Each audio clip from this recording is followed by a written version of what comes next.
anjuran zuhud dan qanaah.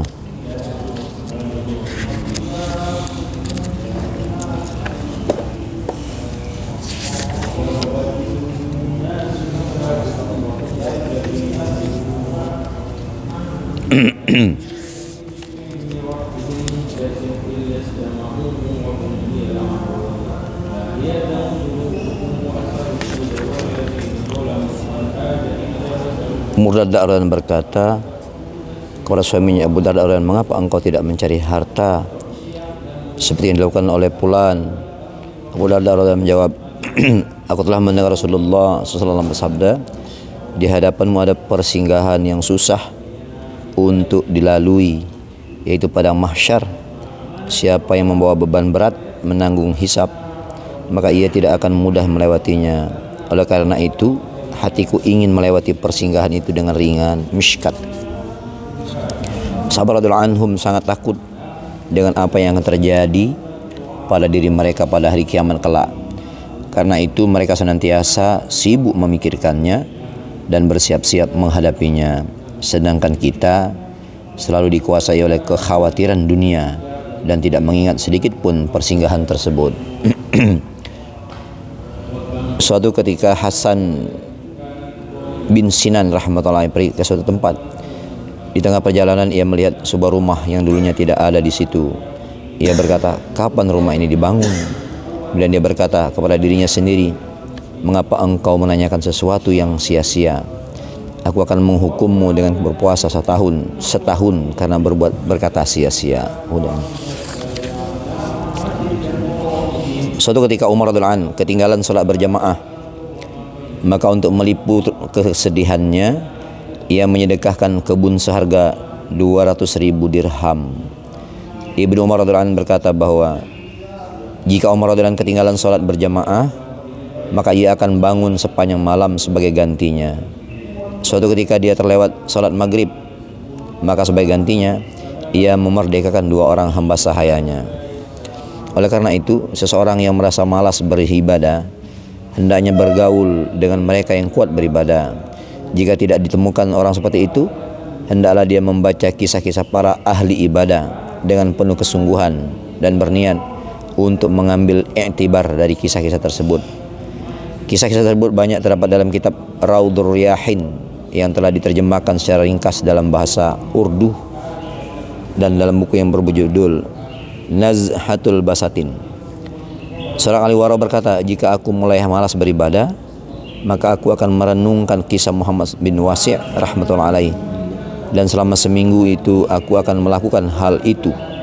Boleh juga membaca kitab selainnya yang berisi riwayat hidup para awliullah, dengan syarat kitab tersebut ditulis oleh para penulis yang terpercaya.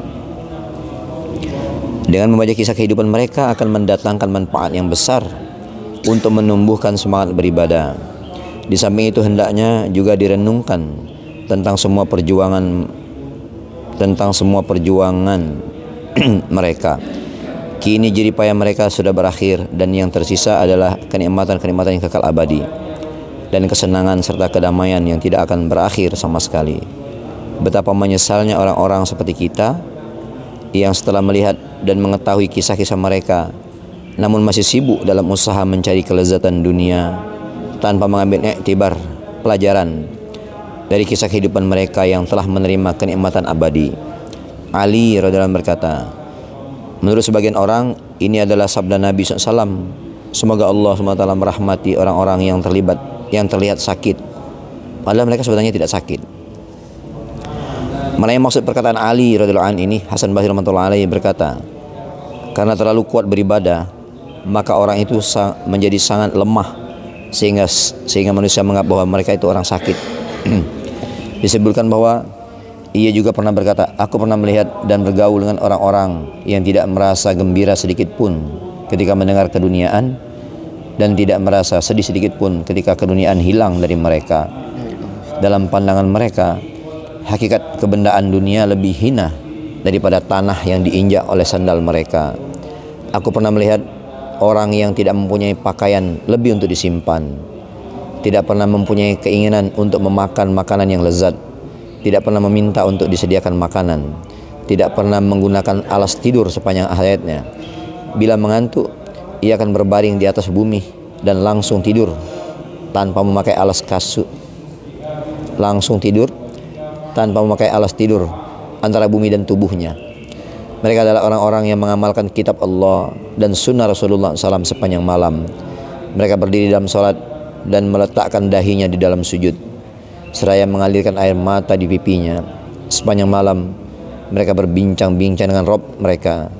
Disebutkan dalam sebuah hadis bahwa orang yang sedang sholat sebenarnya sedang berbincang-bincang dengan Allah Subhanahu wa Ta'ala.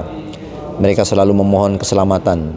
Bila beramal soleh, mereka akan bersyukur kepada Allah Subhanahu wa Ta'ala, bergembira, selalu mohon agar Allah mengabulkan permohonan mereka.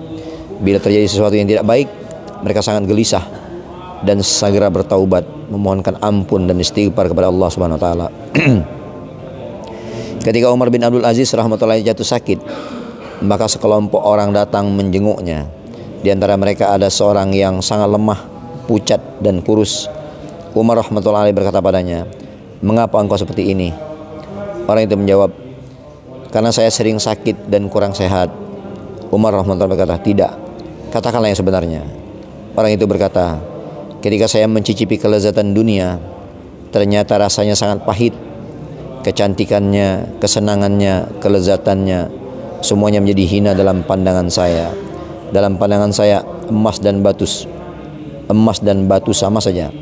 Arsy Allah senantiasa berada di hadapan saya, seolah-olah saya melihat mahsyar dengan mata kasar saya, dan rombongan-rombongan yang memasuki surga dan golongan yang dicampakkan ke neraka. Oleh karena itu, saya haus pada siang hari dengan berpuasa dan berjaga sepanjang malam dengan mengingat Allah Subhanahu wa Ta'ala. Kedua hal ini tidak sebanding dengan pahala dan azab daripada Allah Subhanahu wa Ta'ala." Daud At-Ta'i rahmatullahi alaihi merendam potongan roti di dalam air lalu meminumnya. Ia tidak pernah mengunyah roti itu. Ketika ditanya, ia menjawab bahwa perbedaan waktu antara mengunyah dan memakan roti dengan hanya meminumnya, perbedaan waktu tersebut dapat digunakan untuk membaca 50 ayat Al-Quran. Ketika seseorang datang mengunjunginya, orang itu melihat bahwa kayu penopang bumbung rumahnya telah rapuh. Ia berkata, "Kayu penopang bumbung kamarmu sudah rapuh." Ia menjawab, "Sejak 20 tahun yang lalu, aku tidak pernah melihat bumbung rumahku." Orang warok bukan hanya menghindarkan diri dari berbicara sia-sia, tapi juga menghindarkan diri dari melihat yang sia-sia, yaitu mereka tidak melihat kesana kemari. Muhammad bin Abdul Aziz rahmatullahi alaihi berkata, "Aku pernah bersama-sama Ahmad Razin rahmatullahi alaihi dari subuh hingga asar. Ternyata ia tidak melihat kesana kemari. Ketika ia ditanya tentang hal itu, ia menjawab, Allah SWT telah memberi mata untuk melihat dalam pandangan iktibar tentang benda-benda yang merupakan tanda-tanda kebesaran dan keagungannya. Melihat kesana kemari tanpa keperluan adalah suatu kesalahan." Istri Masruq rahmatullahi berkata, betis Masruq rahmatullahi bengkak-bengkak karena berdiri lama dalam salat malam. Jika dia berdiri untuk salat, saya selalu duduk di sebelakangnya untuk menangisi keadaannya. Abu Darda radhiyallahu anhu berkata, "Jika di dunia tidak ada 3 kelezatan, maka aku tidak akan menyukai hidup di dunia, walaupun hanya untuk 1 hari, yakni yang pertama, kelezatan haus dalam puasa pada tengah hari yang sangat panas. Yang kedua, kelezatan sujud pada akhir malam. Yang ketiga, kelezatan bergaul dengan orang-orang wara' di mana kata-kata hikmah dari mereka dapat dipilih sebagaimana memilih buah-buahan yang baik di dalam sebuah kebun." Aswad bin Yazid rahmatullahi sangat bersusah payah dalam beribadah serta sering berpuasa dalam hari yang panas terik hingga warna kulitnya yang tadinya putih berubah menjadi hitam. Alqamah bin Qais rahmatullahi bertanya kepadanya, Mengapa engkau banyak menyiksa diri sendiri? Ia menjawab, agar pada hari kiamat aku memperoleh kemuliaan. Maksudnya, ia menahan penderitaan agar tubuhnya dimuliakan oleh Allah SWT pada hari kiamat. Diceritakan dalam rangkaian kisah bahwa seorang ahli wara' salat 1000 rakaat dengan berdiri setiap hari. Bila letih dan tidak mampu berdiri, ia akan salat 1000 rakaat lagi dengan duduk. Setelah asar ia duduk dengan sangat tawadu, lalu berkata, Ya Allah, aku heran kepada makhluk yang memilih selain engkau. Aku heran bagaimana mereka dapat berpuas hati dengan sesuatu selain Engkau. Namun yang lebih mengherankan lagi, bagaimana hati mereka dapat menerima sesuatu selain berzikir kepadamu.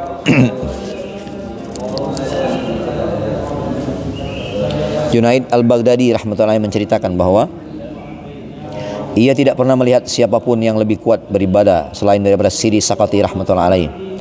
Pada usia 98 tahun, tak seorang pun yang pernah melihat ia berbaring, kecuali ketika dia sakit yang menyebabkan kematiannya. Abu Muhammad Jariri rahmatullahi beriktikaf setahun penuh di Mekah Al-Mukarramah. Dalam masa iktikaf itu, ia tidak tidur sedikit pun, tidak bercakap dengan siapapun, juga tidak bersandar ke kayu ataupun dinding. Abu Bakar Qattani rahmatullahi bertanya padanya, bagaimana engkau memperoleh kekuatan bermujahadah seperti itu? Ia menjawab, Allah SWT telah melihat kesungguhan hatiku, lalu dia memberikan kekuatan kepadaku, kepada tubuhku yang zahir.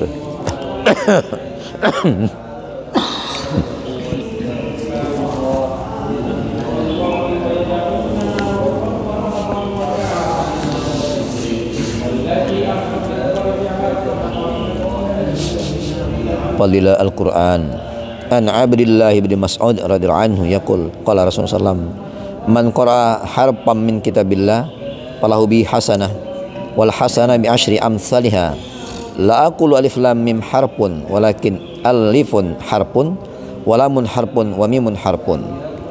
Dari Abdullah bin Mas'ud radhiyallahu anhu, Rasulullah SAW bersabda, siapa yang membaca satu huruf dari kitabullah, maka baginya satu kebaikan, dan satu kebaikan sama dengan 10 kali lipat pahalanya. Aku tidak mengatakan bahwa alif lam mim adalah satu huruf, tetapi alif satu huruf, lam satu huruf, dan mim satu huruf. Maksudnya itu adalah 3 huruf yang berarti mendapat 30 pahala. Hadis riwayat Tirmizi. Dari Abdullah bin Mas'ud radhiyallahu anhu, Rasulullah SAW bersabda, siapa yang membaca satu huruf dari kitabullah, maka baginya satu kebaikan, dan satu kebaikan sama dengan 10 kali lipat pahalanya. Aku tidak mengatakan bahwa alif lam mim adalah satu huruf, tetapi alif satu huruf, lam satu huruf, dan mim satu huruf. Maksudnya itu adalah 3 huruf yang berarti mendapatkan 30 pahala. Tirmizi. An Abi Hurairah radhiyallahu anhu qala Rasulullah sallallahu ta'allamul Qur'an faqra'uhu fa inna masalal Qur'an liman ta'allamahu fa qara'ahu wa qama bihi kamasalih jirabin mahsyuun miskan yafuhu rihuhu fi kulli makan wa masalum man ta'allamahu fayarqudu wa huwa fi jawfi kamasali jirabin uki ala misk. Dari Abu Hurairah radhiyallahu anhu Rasulullah bersabda, belajarlah Al-Quran dan bacalah ia karena siapa yang belajar Al-Quran, membacanya dan membawanya dalam salat tahajud adalah seumpama sebuah wadah terbuka yang penuh dengan kasturi, baunya semerbak ke seluruh tempat. Dan seorang yang belajar Quran tetapi dia tidur, tidak membacanya dalam salat tahajud, sementara Quran berada dalam hatinya, adalah seumpama wadah yang penuh dengan kasturi tetapi tertutup. Hadis riwayat Tirmizi. Dari Abu Hurairah radhiyallahu anhu, Rasulullah SAW bersabda, belajarlah Al-Quran dan bacalah ia karena siapa yang belajar Al-Quran, membacanya dan membawanya dalam salat tahajud adalah seumpama sebuah wadah terbuka penuh dengan kasturi, baunya semerbak ke seluruh tempat. Dan seorang yang telah belajar Quran tetapi dia tidur, tidak membacanya dalam salat tahajud, seperti sementara Al-Quran berada di dalam hatinya, adalah seumpama wadah yang penuh dengan kasturi tetapi tertutup. Hadis riwayat Tirmizi. Keterangan Al-Quran adalah seperti minyak misk. Di dalam dada hafiz Quran terdapat wadah yang di dalamnya minyak misk. Oleh karena itu, seorang hafizil Quran yang sedang membaca Quran adalah seperti wadah misk yang mulutnya terbuka, sedangkan seorang hafiz Quran yang tidak membacanya dalam adalah seperti wadah misk yang tertutup. An Imran ibn Husain radhiyallahu anhu maqal sami'tu Rasulullah SAW yaqul man qara'al Qur'an falyas'alillah bihi fa innahu sayaji'u aqwam yaqra'un al-Qur'an yas'aluna bihin nas. Imran bin Husain radhiyallahu anhu meriwayatkan, aku mendengar Rasulullah SAW bersabda, barang siapa membaca Al-Quran, maka mintalah kepada Allah melalui Al-Quran, karena akan datang orang-orang yang membaca Al-Quran kemudian meminta kepada manusia dengannya. Hadis riwayat Tirmizi. Imran bin Husain radhiyallahu anhu meriwayatkan, aku mendengar Rasulullah SAW bersabda, barang siapa membaca Al-Quran, maka mintalah kepada Allah melalui Al-Quran, karena akan datang orang-orang yang membaca Al-Quran kemudian meminta kepada manusia dengannya. Hadis riwayat Tirmizi. Insya Allah dimulai apa yang kita baca kita dengar, jadikan itibar niat amal niat menyampaikan. Allahumma alhimna ma wa umurina wa a'idna min syarri